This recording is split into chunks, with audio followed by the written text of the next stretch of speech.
Fala, galerinha guerreira! Tudo bem com vocês? Estamos de volta para mais uma aula de análise de obras literárias. Aquela análise completa que você já conhece e que facilita muito a sua vida com as obras indicadas como leitura obrigatória. O livro de hoje é O Ateneu, do Raul Pompeia. Aqui você tem algumas imagens, de publicações, de edições do Ateneu. É um livro aí que tem várias reedições, é um grande clássico da literatura brasileira. Essa publicação em 88 é a publicação do Ateneu enquanto livro. Só que esse livro, essa obra, o Ateneu, ela foi pensada, moldada para ser publicada em forma de folhetim, que era muito comum aí no século XIX os romances serem publicados no jornal em capítulos individuais.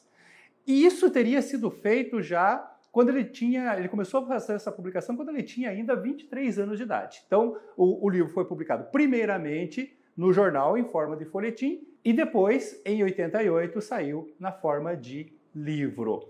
Isso explica também, digamos assim, a amarração dos capítulos. O livro é dividido em 12 capítulos, com tamanhos semelhantes, e tem aquela coisa típica do folhetim, de um capítulo ficar meio que amarrado ao próximo, prendendo o leitor para o próximo episódio, para o prosseguimento da narrativa ali.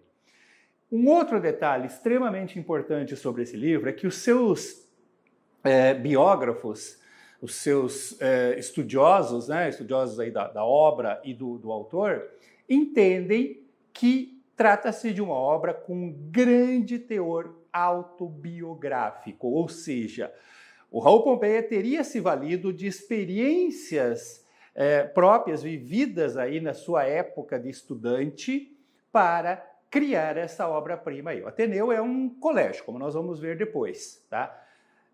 O Raul Pompeia estudou num famoso colégio do Rio de Janeiro, do século XIX, chamado Colégio Abílio. O Colégio Abílio, na época, era o colégio mais disputado pela elite brasileira, pela elite de todos os lugares do Brasil, As famílias nobres, as famílias poderosas mandavam seus filhos para estudar no Rio de Janeiro, nesse Colégio Abílio, que era um colégio no sistema de internato, que, como vocês vão ver, é o Ateneu. As crianças eram colocadas para estudar lá e lá tinha dormitório, tinha refeitório, tinha tudo o que elas precisavam. Alunos que eram de fora do Rio de Janeiro, às vezes ficavam 6 meses sem ver a família, só iam para casa durante as férias ali. Esse Colégio Abílio era propriedade do famoso Barão de Macaúbas, que se chamava Abílio César Borges, daí o nome Colégio Abílio. Esse Barão de Macaúbas era um pedagogo, muito conceituado, muito reconhecido naquela época.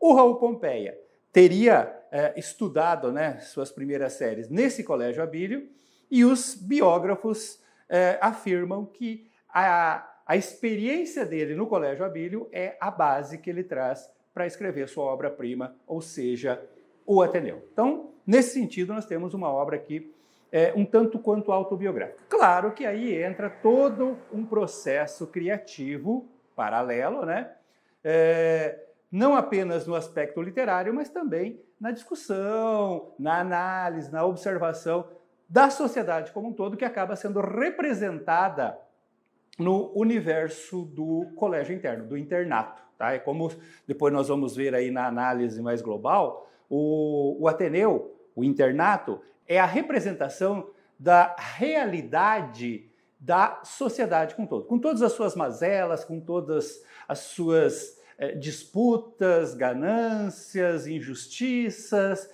Então, o Colégio Ateneu representaria esse macrocosmo que é a sociedade como um todo aí.